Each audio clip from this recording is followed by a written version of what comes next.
क्या आप जानते हैं मध्य प्रदेश का एक ऐसा जिला जहां पत्थरों में इतिहास लिखा है, जहां नदियां संस्कृति को सींचती हैं और जहां मिट्टी में बुंदेलखंड की सौर गाथाएं दबी हुई हैं। आज हम बात करेंगे मध्य प्रदेश के दमोह जिले की, जिसे लोग अक्सर नक्शे पर देख लेते हैं, लेकिन उसकी असल पहचान उसका इतिहास और उसकी आत्मा से अनजान रह जाती। तो चलिए आज के इस वीडियो में हम जानेंगे दमोह का इतिहास, प्राचीन सभ्यता और शासक, संस्कृति, भाषा और लोक जीवन, प्रसिद्ध धार्मिक और ऐतिहासिक स्थल और आज का आधुनिक दमोह। वीडियो को अंत तक जरूर देखिएगा, क्योंकि अंत में हम आपको बताएंगे कि दमोह को क्यों बुंदेलखंड का दिल कहा जाता है।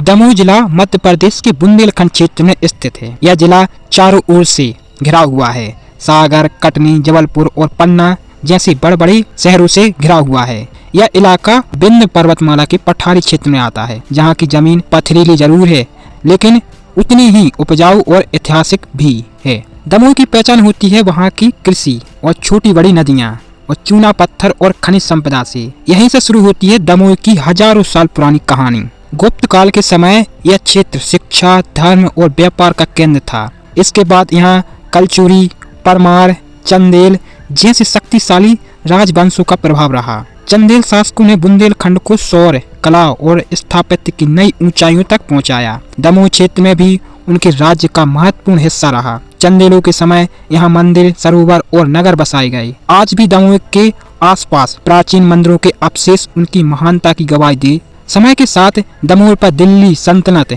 और मुगल साम्राज्य और बाद में मराठों का प्रभाव पड़ा। मुगल काल में दमोह एक प्रशासनिक और व्यापारिक केंद्र बना। मराठा काल में यह बुंदेलखंड की राजनीति का अहम हिस्सा रहा। ब्रिटिश काल में दमोह को जिला मुख्यालय का दर्जा मिला और यहीं से आधुनिक प्रशासनिक ढांचे की नींव पड़ी। दमोह के प्रमुख धार्मिक स्थल जटाशंकर मंदिर। दमोह का सबसे प्रसिद्ध धार्मिक स्थल यह मंदिर प्राकृतिक गुफाओं में स्थित है और भगवान शिव को समर्पित है। ऐसा माना जाता है कि यहाँ स्वयं भगवान शिव ने तपस्या की थी। सावन के महीने में यह स्थान श्रद्धालु से भर जाता है। यह मंदिर दमोह की धार्मिक पहचान है। यहाँ की स्थापत्य कला प्राचीन भारतीय संस्कृति का अद्भुत उदाहरण है। अन्य धार्मिक स्थल। दमोह में वैसे बहुत से धार्मिक स्थल हैं, जैसे छोटे बड़े हनुमान मंदिर, जैन मंदिर, दरगाह और मस्जिदें, जो दमोह की गंगा जामुनी तहबीज को दर्शाते हैं। दमोह की संस्कृति और लोक जीवन की बात करें तो दमोह की असली जान यहाँ के लोग हैं। यहाँ की संस्कृति में हमें देखने को मिलता है बुंदेली परंपरा,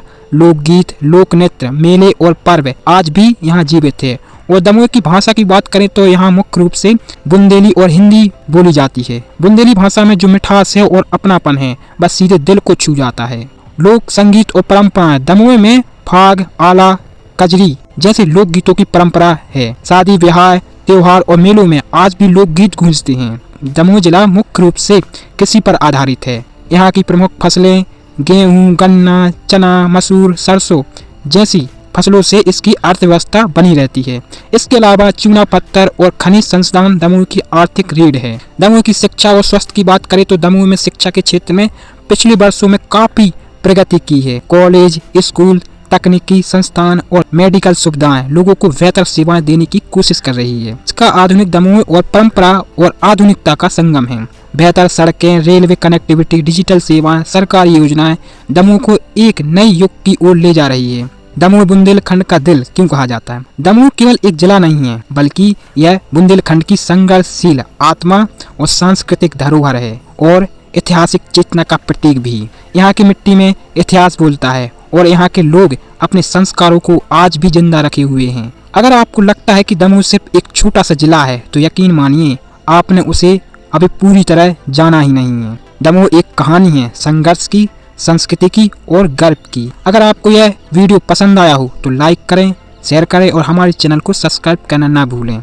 ऐसे ही बुंदेलखंड और मध्य प्रदेश की अनसुनी कहानियों को सुनने के लिए हमारे साथ बने रहिए। जय बुंदेलखंड, जय हिंद।